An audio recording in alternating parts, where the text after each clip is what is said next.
Hello everyone, आज आपण बनवतोय वेपर्स। तर बटाट्याचे चिप्स बनवतोय आपण। तर बघू शकताय तुम्ही किती छान असे बनलेले आहेत। तर उन्हाळा आलेला आहे, तर उन्हाळ्यामध्ये सगळे वाळवणीचे जे पदार्थ आहेत, पापड वगैरे बनवायला सुरुवात झालीच असणार। तर आज मी बटाट्याचे चिप्स दाखवणार आहे। ते एकदम मोठे मोठे असे बटाटे घेतलेले आहेत बघा, चिप्ससाठी मोठे मोठे बटाटे एकदम छान। तर सर्वात आधी बटाट्याला स्वच्छ करून घ्यायचे, धुवून घ्यायचे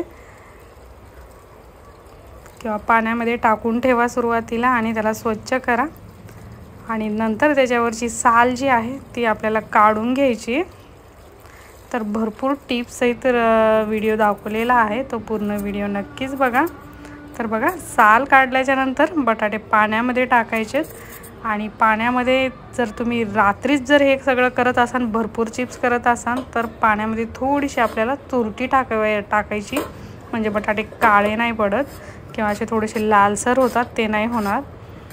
तर मी लगेच बनवायला घेतलेत, तर मी तुरटी नाही टाकली आहे। रात्री वगैरे तुम्ही करत असाल, साल काढून ठेवत असाल, तर तुरटी टाकून बघा, अजिबात बटाटे लाल किंवा काळे पडणार नाहीत, जशाला तसे राहतील। आणि बटाटे थोडेसे जाडसर घ्यायचे, जास्त पातळ नाही खिसून घ्यायचे बघा, एकदम असे व्यवस्थित जाड घेतलेले। जास्त पातळ केलं की वाळवताना पण तुटतात आणि तळताना पण लगेच ते लाल पडतात।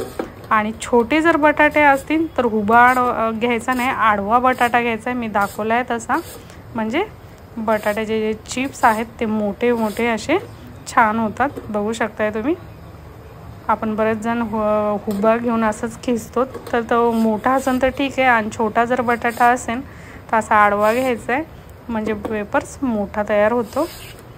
आणि थोडंसं हलक्या हातानं आणि पुश करून हे करायचं आहे, असं खसखस खिसायचं नाही, त्याच्याने पातळ होतात आणि तुटतात पण। तर थोडंसं पुश करून दाबून थोडंसं खिसलं की म्हणजे मोठा बटाटा आणि जाडसर होतो। तर पाणी ठेवले उकळीसाठी, तर पाणी अर्ध पातेलं ठेवले, बटाटे फुल भरून होतील। पाण्याचा जो अंदाज आहे थोडासा कमी जास्त झालं तरी चालतो, बटाटे जेवढे पूर्ण पाण्यामध्ये जातील तेवढं पाणी घ्यायचं आहे। आणि मी याच्यामध्ये मीठ टाकले, व्हिडिओ स्किप झालेला आहे, चवीपुरतं मीठ टाकायचं आहे आपल्याला। बघू शकताय फुल पातेलं भरलेलं आहे, आणि नंतर गॅस फुलच ठेवायचा आहे। पाण्याला उकळी आली की बटाटे थंड असतात, थंड असल्यामुळे ते लगेच पाणी थंड होतं। आणि जास्त वेळ शिजवायचं नाही, गरम पाण्यामध्ये 4 ते 5 मिनिटच ठेवायचे आहेत आपल्याला। जास्त बटाटे शिजले की ते तुटतात आणि चिकट पण होतात। तर बघा, एक दुर्डी घेतली, त्याच्यामध्ये थोडे अर्धे बटाटे काढून घेतलेत, अर्धे त्याच पाण्यामध्ये ठेवलेत मी। आणि आता एक एक बटाटा वेगवेगळा करून आपल्याला सुकून घ्यायचा आहे। एखादी कॅरी बॅग घ्या, किंवा मग कॅरी बॅग नसेल तर किंवा एखादी ओढणी घ्यायची, त्याच्यावर पण चांगले निघतात।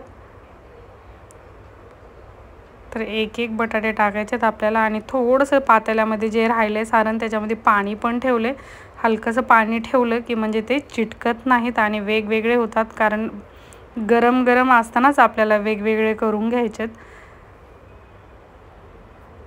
जास्त वेळ तसंच ठेवलं की चिकट होतात। बघा, सर्व बटाटे टाकलेत मी, याच्यावर काही टाकलेत आणि मी काही ओढणीवर टाकलेत। तर भरपूर असे बटाटेचे वेपर्स झालेत, आता सुकलेत बघा। तर मी फॅन खाली घरामध्ये सुकवलेत हे, आणि नंतर बाहेर 2 दिवस उन्हामध्ये ठेवले। एकदम छान असे वेपर्स तयार झालेले आहेत बघा। 5 किलोचे वेपर्स बनवलेत, तर मी तुम्हाला तळून दाखवते। तर बघा, एकदम पांढरे शुभ्र असे मस्त आपले वेपर्स रेडी झालेले आहेत। सुरुवातीला गॅस गरम करायचा आणि मग मीडियम करायचा किंवा कमी करा।